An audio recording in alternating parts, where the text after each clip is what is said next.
So first things first, why did I pick Gone in 60 Seconds? So those who may not know me, I'm a bit of a car nerd. This was at the DEF CON car hacking village, and they had like a challenge to basically take apart a car and find input ports. And at this point, I was under the bumper of the car, like seeing if I could access the some of the sensors there for the airbag, and they're like, no, no, no, no, we didn't mean take it apart for real. So, yeah. So the reason I picked Gone in 60 Seconds is because there's a lot of parallels between this topic and the movie. Gone in 60 Seconds is about speed, and so can hacking. And I want to mention that sometimes it takes longer than 60 seconds. In the movie, in the original movie, the last car to get stolen, I was gonna say jacked, but I didn't know if that was right. That one, it takes like 60 seconds for the guy to get in, and then the car chase is for 45 minutes. So, yeah. So the first thing, the first example we're going to go over is a wireless assessment that I had to do. I had a really limited scope pen test where instead of 60 seconds, I had it 24 hours. It was still really short in retrospect. It was also pretty limited in that there were just corporate users connected to Wi-Fi hotspots. So my attack surface was just the hotspot. So those of you who may be familiar with those know that the only real attack surface is the password, the pre-shared key. So we're going to go over a little bit about attacking WPA Pre-Shared keys. The authentication for WPA Psk happens using a four-way handshake that happens either periodically or in the first authentication.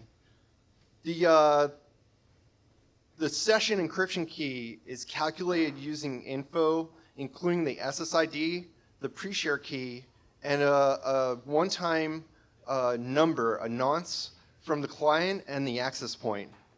And this is to prevent replay attacks. An attacker who can observe the full handshake is able to take that session and then perform a brute force attack against it. One thing I do want to mention is you may be asking, well, how can you make this faster?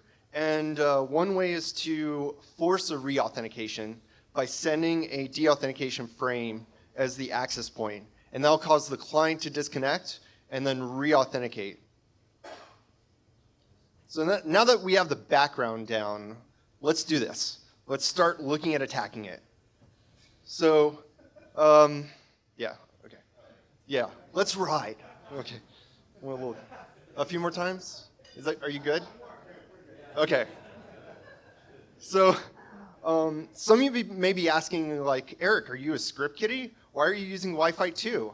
And I'm using it because it's a really good tool for learning and for trying the attack out first. If I was teaching it using just AirCrackNG, it gets a bit complicated. Also, it's been rewritten to show what's happening during each step of the attack. And finally, I just mentioned it, the debug options let you see each step. So using Wi-Fi 2, I started and it starts in scanning mode. And no, I'm not going to walk over there. No. I'm not using my pointer because I'll just like shake, like, where is it? You know, you guys trust me. Trust me, it'll just be like a laser point, like going all over the screen. But anyways, this is the first step with Wi-Fi 2. It shows the SSIDs of all the networks that are available. I picked the first one, which is the Verizon MiFi that I'm targeting, and it starts a deauthentication attack.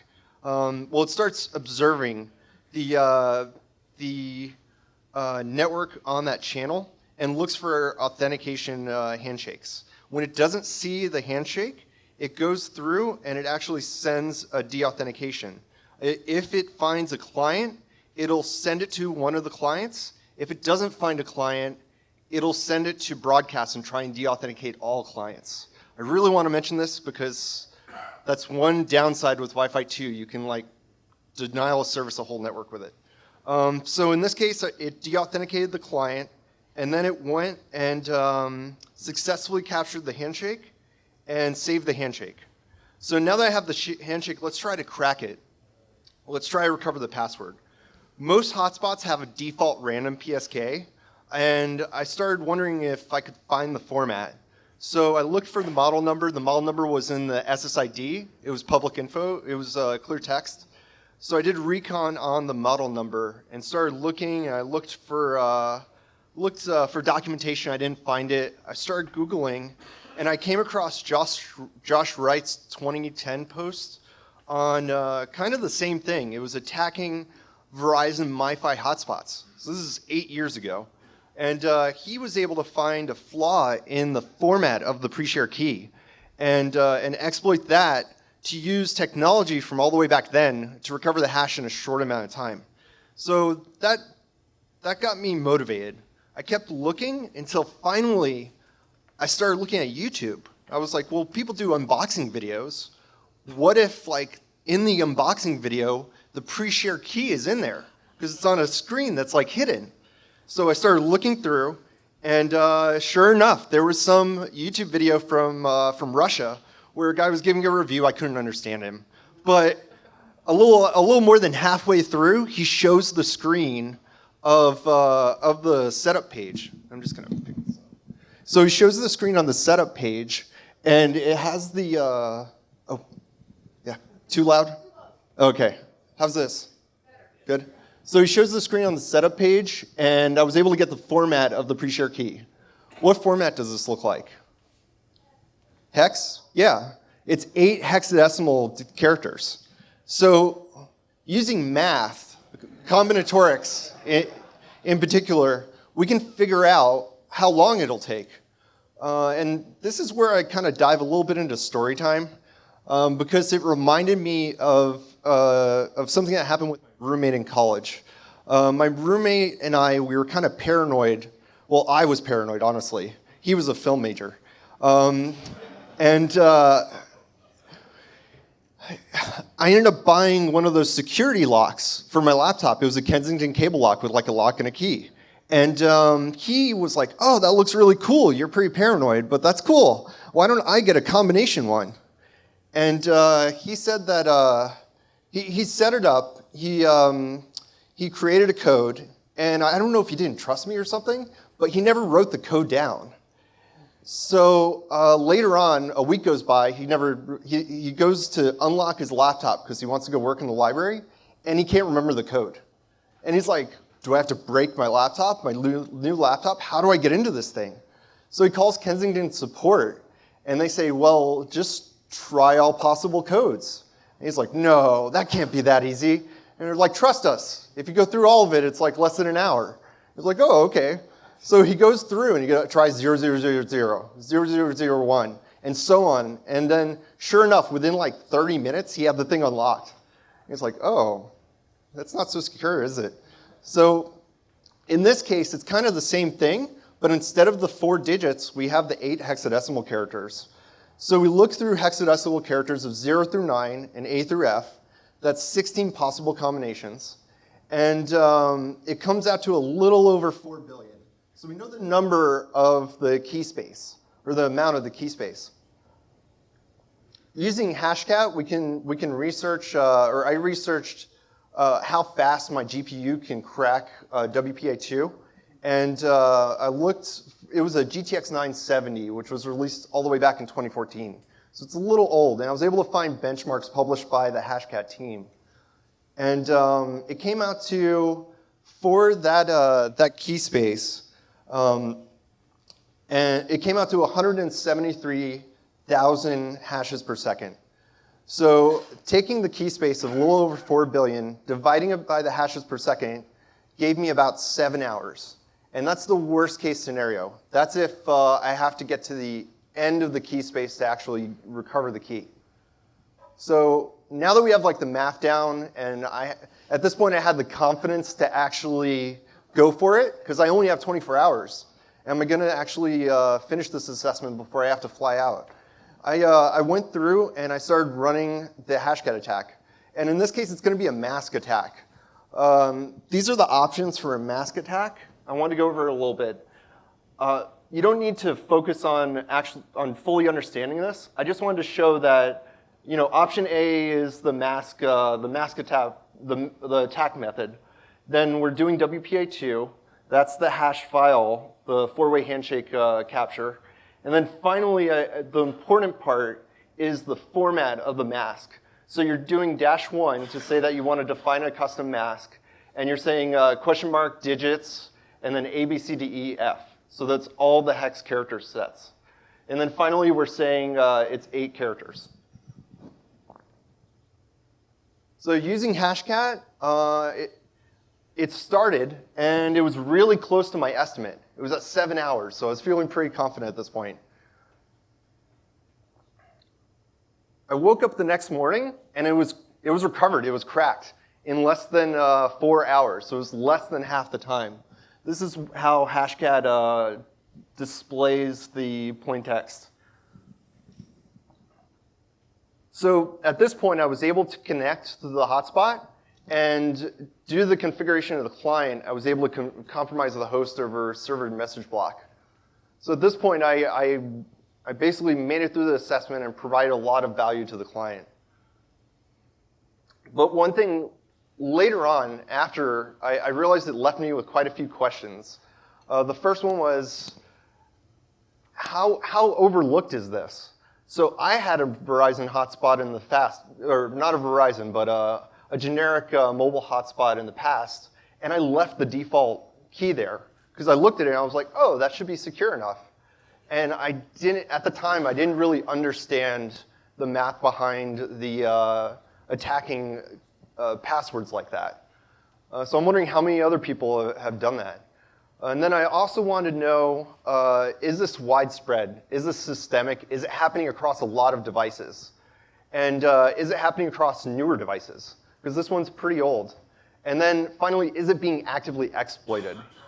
Are people, are attackers, malicious people, actually using these flaws to connect to networks and compromise systems? So what I did is, while I was traveling as a consultant and going to conferences, going to airports, I started casually scanning using Wiggle or Wiggle, and using just the default Wi-Fi apps.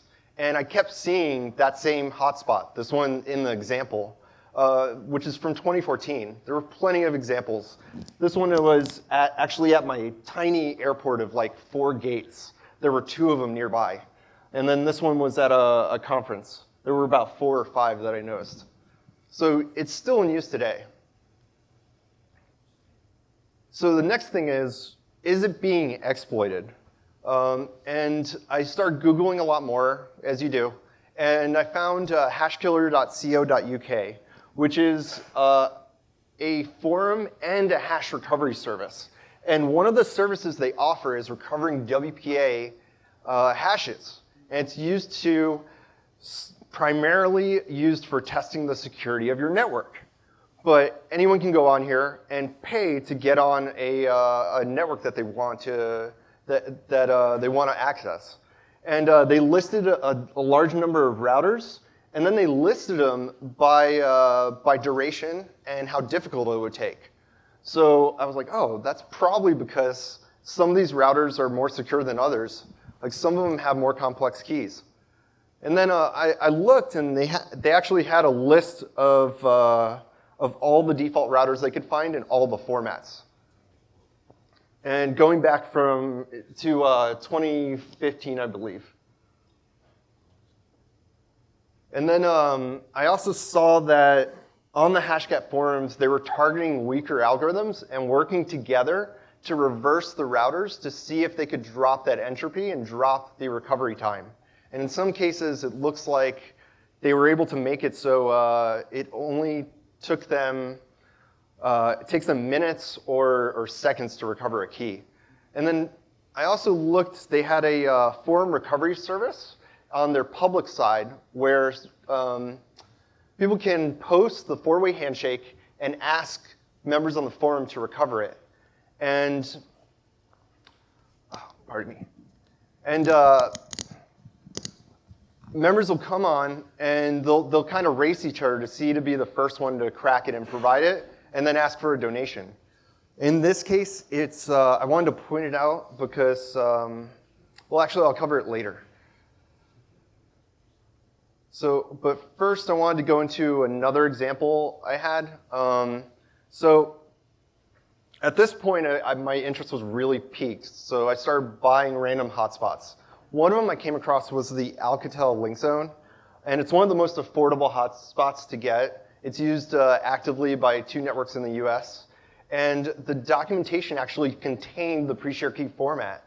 I started searching, and I looked on T-Mobile's website, and it talks about the SSID, and the SSID contains the last 4 digits of the IMEI number. Oh, that's useful. The password contains the last 8 digits of the IMEI number. Oh, okay, that should help a lot. And it's 0 through 9 characters, so it's even easier than the MiFi hotspot we were looking at. So I look at it, and I look at the IMEI format, and the first digit looks like it's almost always static. So it's almost always 0 because it's used to indicate like the type of IMEI number it is. The next 3 digits are just 0 through 9. And then the last 4 digits are just in the SSID, so you already have them available. So all we're doing is we're trying to crack, in this particular case, we're trying to crack 3 10-digit numbers, which comes down to just 1,000 possibilities. So it's really fast. So one thing you might be asking is, what about other devices? The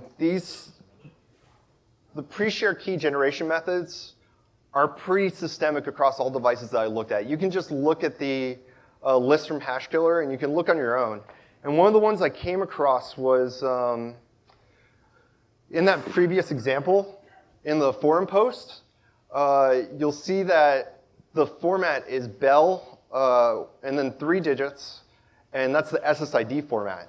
So it's one of the routers that's used for Bell Canada, the Home Hub fast routers. And there's people on the HashKiller forum who are actively recovering handshakes for the routers that are deployed for home internet in ISPs like Bell and Rogers.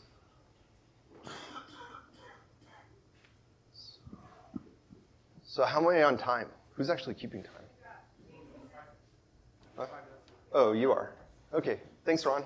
I can give you 5 more minutes. Okay, so the main takeaway I wanted to talk about was that, that the default randomly generated passwords are not secure forever.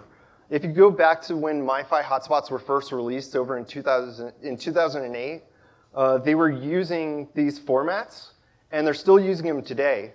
And at that point in 2008, one really interesting thing happened. The password cracking kind of had a huge breakthrough because GPUs were starting to be used. And that dropped the key recovery time. And that's one of the reasons that this is so easy now. The big question I have is, why don't they move on to better, longer passwords? In some cases, I've seen that they have. They've moved to 12 characters, which is significantly harder. But in most, they haven't. The recommendations that I have for basically the practitioners, the corporations, is to adopt a zero trust model. So your users connecting to Wi-Fi, untrusted Wi-Fi networks shouldn't be trusted. They should be protected against any network they connect to, whether it be a public access point or a hotspot that they're using. And then these hotspots really you should change the default password and the SSID for the hotspots, disable unnecessary services on the endpoints, decrease or further limit the attack surface by blocking any unused services or whitelisting them. And then finally, when you're using VPN or deploying VPN, disable split tunnel VPN connections. So with that, thank you. Thank you, LongCon. This is great. This is a great opportunity. And how much time do I have? 3 minutes? Yeah, I could do that. All right, let's see if we can do a demo in 3 minutes. 2 minutes, actually. Oh, 2 minutes. Ah, yeah, you got me. You got me. The talk is 60 seconds. You have 1 minute, 25 seconds. So I should be able to do this in 60 seconds. Oh. Oh no, I have to. My hand's too sweaty. Okay, there we go. Cool. Okay. Yeah, it was really secure. You have 70 seconds, by the way. All right, so first we're going to run Wi-Fi, and we're going to run the kill option to kill the network interface manager, the network manager, and we're only going to look at hotspots that have clients connected. So these are all the hotspots here that that currently have 1 or 2 clients. You're cutting into my 60 seconds. Come on. I can do this. Okay, in the interest of time, I'm going to stop this and scroll up because I did this like before I got here. So here's the hotspot. It went through and it recovered the handshake pretty quickly by using a deauthentication attack. And then it tried to crack it using the weak passwords that are built in, and it didn't work. It saved the handshake. So I went through, and now that we have the handshake, let's create a word list for the possible passphrases. So it's 1,000 combinations like we looked at before. And now that we have the word list, I'm going to copy it off to Windows because that's even faster than trying to run this in a VM. And then I'm going to use aircrack in this case instead of hashcat because this thing does not have a GPU. So I'm using aircrack, and I gave it the word list, the handshake, and that's it. So